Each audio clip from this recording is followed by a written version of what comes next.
Now we're going to get to work. So here we are on round 4. It's about 1 3/4 pages to read, but I found this video where Brian read it to us. So I'm going to play the video and he's going to read us the findings and the purpose for section 101, Title 1, Establishing Justice. So. Establish Justice, section 101, findings and purpose. The Congress finds the following. 1. Americans have a constitutional duty to establish justice, and we are failing as a nation. 2. The United States has become the most incarcerated country in the world. Just 50 years ago, the United States had an incarceration rate on par with most other Western democracies. And while their crime rates today are at nearly identical levels, America's incarceration rate is 5 times higher. 3. The American people are not the most evil people in the world. Therefore, something has gone wrong with our criminal justice system. 4. The policy decisions that have led America down the path of mass incarceration have created intergenerational trauma and trapped people in cycles of poverty. Mass incarceration leads to many other societal problems. Nearly 65% of families with an incarcerated or detained family member struggle to meet basic needs, including housing, health, food, employment. Children with an incarcerated parent are nearly 6 times more likely to be expelled from school and increasingly less likely to graduate from college than children without incarcerated parents. 5. There exists a moral and societal obligation to reform the American legal system so that it is smaller, safer, less punitive, more humane, constantly striving towards the ideal of liberty and justice for all. The federal government has a tremendous impact on the operation of the criminal legal system at the federal, state, and local levels. And with that power comes great responsibility. 6. It is the responsibility of the federal government to lead by example in police reform, teaching de-escalation techniques and reducing the use of military tactics, which have led to worsening police-community relationships and unacceptable levels of police violence. In 2020, the world was shocked by the casual manner in which George Floyd was publicly murdered and outraged by the midnight raid that left Breonna Taylor dead. Nationwide, hundreds of thousands of people languished in jail without having been convicted, but often just as for an inability to afford cash bail, and which leads to an increased likelihood of conviction and lengthier sentences. And for those whose liberties have been violated, the judicial doctrine of qualified immunity restricts access to justice. 7. It is the responsibility of the federal government to lead by example by reforming punitive sentencing policies, frequently in service of the war on drugs, which have driven up incarceration rates even as crime has fallen over the last 40 years. In 2004, Weldon Angelos was sentenced to a mandatory minimum of 55 years in federal prison for nonviolent offenses, a sentence so outrageous that the judge called it unjust, cruel, and even irrational. After more than a decade of incarceration, a federal court granted him a sentence reduction. Currently, the average sentence length for individuals convicted of a federal offense carrying a mandatory minimum policy is 110 months of imprisonment. 8. It is the responsibility of the federal government to lead by example in humanizing incarcerated Americans by reforming cruel and inhumane treatment in prison and promoting practices conducive to rehabilitation. Matthew Charles had served decades in prison before being released in 2016, and by all accounts was a model citizen when the court reversed its decision a year later and sent him back to prison. He began serving the final decade of his sentence until the passage of the First Step Act in 2018 brought about his permanent release. A few months later, he attended a White House celebration of the criminal justice reform bill, which prompted Donald Trump to observe that so many incarcerated Americans really are serving 40 and 50-year sentences for things that you wouldn't even believe that some people wouldn't even be going to prison for today. 9. The policy decisions of the last half century must be re-examined in order to build a better America in the 21st century. The purpose of this title is to vigorously pursue our first duty under the Constitution, establish justice. I think we should probably move to the next part of the agenda. Okay. Round 5, subtitle A, the George Floyd Justice Act. And we're going to have, that's definitions, and there's 13 definitions. And I think we're going to read those. That's right. Subtitle A, George Floyd Justice Act. Okay. This subtitle may be cited as the George Floyd Justice Act. In the subtitle, blind grant program, the term blind grant program means any grant program under subpart 1 of Part E of Title 1 of the Unibus Crime Control and Safe Streets Act of 1968, 34 USC 10151 ET sequence, without the regard to whether the funds characterized as being made available under the Edward Vine Memorial State and Local Law Enforcement Assistance Program, Local Government Law Enforcement Block Grants Programs, and Edward Vine Memorial Justice Assisted Grant Program, or otherwise. Chiwa, go ahead. The COPS Grant Program. The term COPS grant program means the grant programs authorized under Section 1701 of Title I of the Omnibus Crime Control and Safe Streets Act of 1968. Brian, Chokehold or corduroy hold. The term chokehold or corduroy hold means the application of any pressure to the throat or windpipe, the use of maneuvers that restrict blood or oxygen flow to the brain, or carotid artery restraints that prevent or hinder breathing or reduce intake of air of an individual. Susan, Deadly force. The term deadly force means that force which a reasonable person would consider likely to cause death or serious bodily harm, including the discharge of a firearm, a maneuver that restricts blood or oxygen flow to the brain, including chokeholds, strangleholds, neck restraints, neck holds, and carotid artery restraints, and multiple discharges of electronic control weapons. Susan. Weapon. I mean, You want me to do Chihuahua. 5? no, Chihuahua, sorry, Chihuahua. Federal law enforcement agency. The term federal law enforcement agency means any agency of the United States authorized to engage in or supervise the prevention, detection, investigation, or prosecution of any violation of federal criminal law. Jesse, Federal law enforcement officer. The term federal law enforcement officer has the meaning given the term in section 115 of Title 18, United States Code. TC, Indian tribe. The term Indian tribe has the meaning given the term Indian tribe in section 5304 of Title 25 U.S. State Code. less than lethal force. The term less lethal force means any degree of force that is not likely to cause death or serious bodily injury. Susan, Local law enforcement officer. The term local law enforcement officer means any officer, agent, or employee of a state or unit of local government authorized by law or by a government agency to engage in or supervise the prevention, detection, or investigation of any violation of criminal law. Brian, No-knock warrant. The term no-knock warrant means a warrant that allows a law enforcement officer to enter property without requiring the law enforcement officer to announce the presence of the law enforcement officer or the intention of the law enforcement officer to enter the property. Chihuahua, State.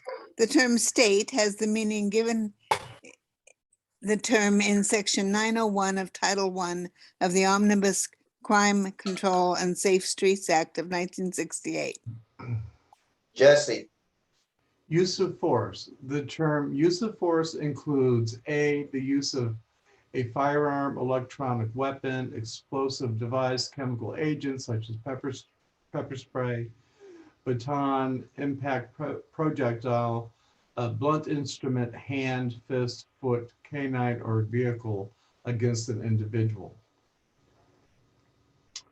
B, by the use of a weapon, including a personal body weapon, chemical agent, impact weapon, extended range impact weapon, sonic weapon, sensory weapon, conductive energy device, or firearm against any individual, or C, any intentional pointing of a firearm at an individual.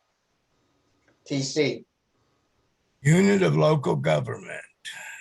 The term unit of local government has the meaning given the term in section 901 of Title I of the Omnibus Crime Control and Safe Streets Act of 1968, 34 USC 1051. and with that, we come to an end. I would like to say, maybe I saw all those laws that it alluded to, the links and stuff. Brian, where did all those go? Yeah, like if any of those links that are in blue will take you to the exact section of the United States Code if you want more clarity. So the COPS grant program is specifically explained. Basically, the COPS grant program and the burn grants are Yeah. ways that the federal government essentially bribes states and local subdivisions with money and says, look, if you want this money, you need to do A, B, and C. And so it's used those in the past to kind of promote incarceration and things like that. And so we can use those in reverse and say, look, you guys, states are going to have to clean up their practices if they want to continue to get this money. So that's how the federal government can enforce it on the states, is by withholding funds. Yeah, not so much enforce as in sort of maybe blackmail is Okay, kind of blackmail. the right word. But then other terms like the federal law enforcement officer and Indian tribe, you know, that there's parts of the US code that have these specific definitions. And so rather than each section of the law coming up with their own definition, you just point to the one good spot in the law that has it. Okay. Some of these other definitions, like the use of force, they came from the George Floyd Justice and Policing Act of 2020 that the House had passed in the wake of after George Floyd's death, and the Senate never did anything with. But that's where a lot of these definitions came from. Thank you, Brian. I would like to say that I definitely think the problem is just the policing system as a whole, especially when the design of our policing structure was designed back in the early days to capture slaves and came out of that. So it's not the best founding. So I think the system needs to be totally reworked and more accountability needs to be added. And I would say, to tagline that, I don't want a police force, I want a peace force. I think that I think that police departments would be more to our liking if there were more requirements that police had to meet to become a policeman. They don't have to go to do much training at all to become a policeman. And that there's more training than there is education. I'd like to see them have a college requirement to be a policeman, because it helps to broaden out your mind. And I think that that's what we need in our policemen, is more broadening of their mind. Yeah.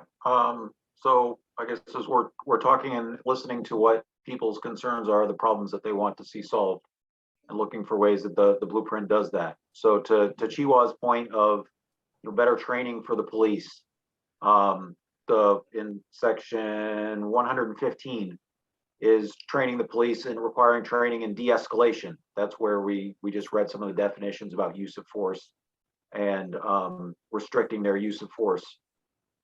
So that's one of the ways the blueprint tries to solve that. To what Jesse said about reducing the militarization of the police, we've got section 116 that ends the 1033 program that lets the military give their surplus equipment to local police stations.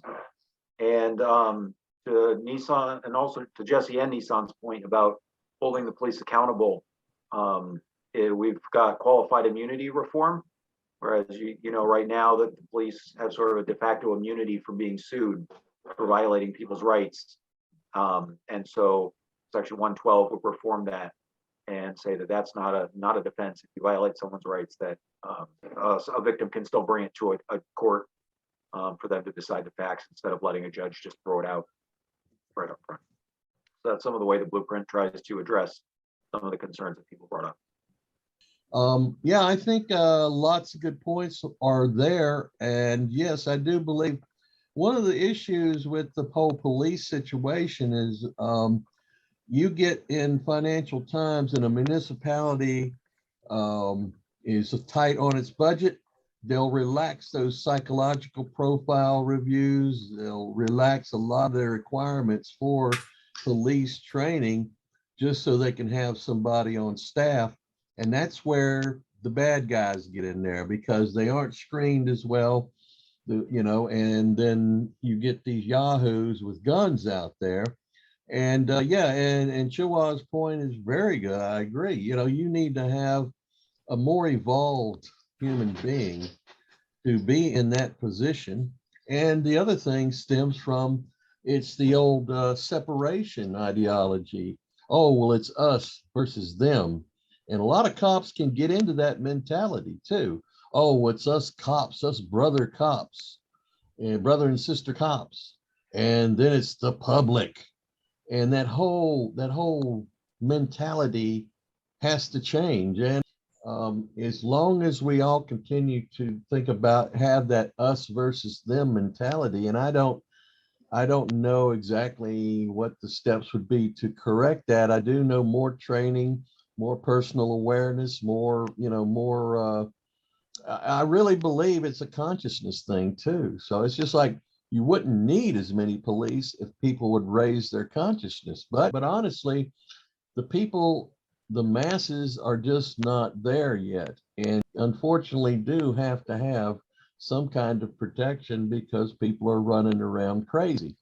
One of the things that I feel like I have a little bit of advantage here because I've studied this blueprint over and over and over. And so like, as you were saying, well, we need to look at this, we need to look at that. I'm glad Brian was here because he took you a little bit ahead in the blueprint where these things are addressed.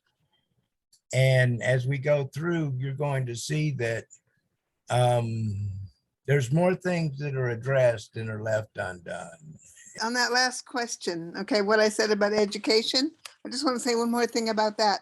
I think if police were required to have college degrees, that we would attract a higher level of person, a more broader thinking person, not just that the same people that become policemen now would have their minds broadened somewhat, but that it would attract people who now would never become policemen because of the opinion they have of the police. Son and Scott both represent people's parties, and I think Nissan, you represent the United. I represent the New York People's Assembly. The New York. So one of the goals of the American Union is to get people into a group where they're making a commitment to vote as a bloc. And I was wondering if we couldn't get the state people's parties all together in this same block until they get their party set up. At least we have some power together as a unit. At some point, I hope that we will start to get some kind of mass going. I don't know how it starts, but I think that was an ask right there. Yeah. As far as us supporting this kind of stuff, I think North Carolina is very interested in that. I would like for you to get me a copy of that by email or what have you, and I'll be glad to show it off to the group. And if however we can support it would be great. I don't know what this is about, and people uniting with each other and moving forward on a specific set of things that will push our agenda forward and create a force, a voting force that will be listened to by these legislators. That's the key. I'm starting to visit these other groups and just sit there to show presence, to show, one more person of support, because all of us are looking at small numbers in the beginning. And so I'm just encouraging everybody to kind of cross-pollinate it, so to say, and that just because I'm in the American Union doesn't mean I don't support the People's Party or the United People's Assembly. I can be for all of it. And Scott, any final thoughts? Well, I just wanted to piggyback off of what you said, and me and you kind of had the same idea. I've been, I joined this, and I'm going to be looking around and going to other organizations and get-togethers and Zooms and meetups and all of that to support those who are doing the same kind of work that we're doing, And it's an excellent idea. I mean, we don't all just have to be in one camp. As a matter of fact, we're going to be stronger the more we're connected to each other. So, there might be one pet group that you really want to put your heart and soul into, but that don't mean you can't spread yourself around and make connections. And every human being is a beautiful soul, and they have something very special to offer. Every human being is special, and they have something to offer. And don't you dare hide your light under a bucket, man. Get out there, shine your light, give your gift to the world. You have gifts to give to the world. Give those gifts. Some of them won't appreciate it, but a lot of them will. And there's other souls out there who they want to hear from you. They need you. They need your positive energy. They need your fighting spirit. And that's how we're going to beat this thing, is by connecting with each other, moving forward, hand in hand, arm in arm. That's it. Wow. I think that leaves me with my final thought. One of the things that came up this week was this idea of us all being on the same page. And I'm coming to believe that Jesse told me that we're reading a book and we're each one page of that book. And as we tell our story, we write the book. And so instead of us trying to determine what's the title of the book and the outcome of the book, let's just work on our page and let our page blend into the other pages and work together with them. And we can write this new paradigm for people. And I don't think there's going to be a one way.